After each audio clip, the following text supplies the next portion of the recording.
তবে কি শুরু হচ্ছে তৃতীয় বিশ্বযুদ্ধ, অথবা এর চেয়ে ভয়ঙ্কর কিছু? ইরান কি সত্যিই মার্কিন সামরিক ঘাঁটিতে সরাসরি আক্রমণ চালাবে?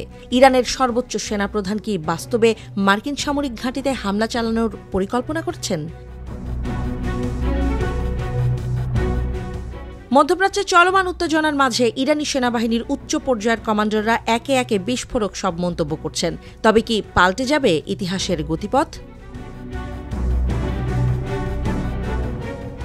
ইরান ঘোষণা করেছে যদি শত্রুরা তাদের জাতীয় নিরাপত্তার বিরুদ্ধে কোনো হামলা চালায় তবে তাদের সামরিক বাহিনী পুরোপুরি প্রস্তুত।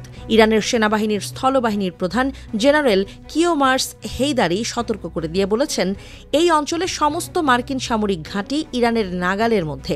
তিনি জোর দিয়ে বলেছেন, ইরানি সশস্ত্র বাহিনীর আক্রমণ করার কার্যকর ক্ষমতা রয়েছে।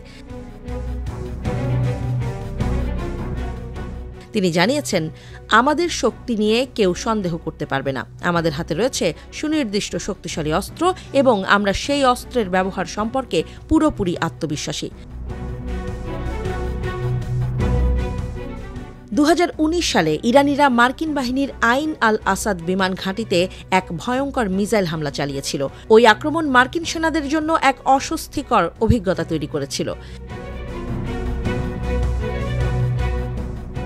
ইরানি বাহিনী একের পর এক নতুন অস্ত্র সজ্জিত হচ্ছে, যা এক নতুন দিশার পথ দেখাচ্ছে। তেহরানে অনুষ্ঠিত এক বিশাল সমাবেশে হাজার হাজার IRGC এবং বাসিজ বাহিনী উত্তেজনাপূর্ণ একটি মিছিল বের করেছে। মিছিলে তাদের সঙ্গে ছিল অত্যাধুনিক ক্ষেপণাস্ত্র এবং ড্রোন। এর নাম ছিল জেরুজালেমে মার্চ। ইরানি বাহিনী তাদের শত্রুদের সামনে নিজেদের শক্তি প্রমাণ দিতে চেয়েছে। শত্রুদের বুঝিয়ে দাও, আমরা প্রস্তুত, এটাই যেন তাদের বার্তা। এমন পরিস্থিতিতে মার্কিন যুক্তরাষ্ট্র কিভাবে প্রতিক্রিয়া জানাবে? ইরানের শীর্ষ সামরিক কর্মকর্তা রিয়ার অ্যাডমিরাল হাবিবুল্লাহ সায়ারি ঘোষণা করেছেন, আগামী দিনে ইরান তাদের বাহিনীর জন্য 1000টি স্ট্র্যাটেজিক ড্রোন এবং একটি অত্যাধুনিক নতুন ডেস্ট্রয়ার যোগ করতে চলেছে। তিনি বলেছেন, এগুলো শুধু অস্ত্র নয়, এগুলো ইরানের শক্তির প্রতীক।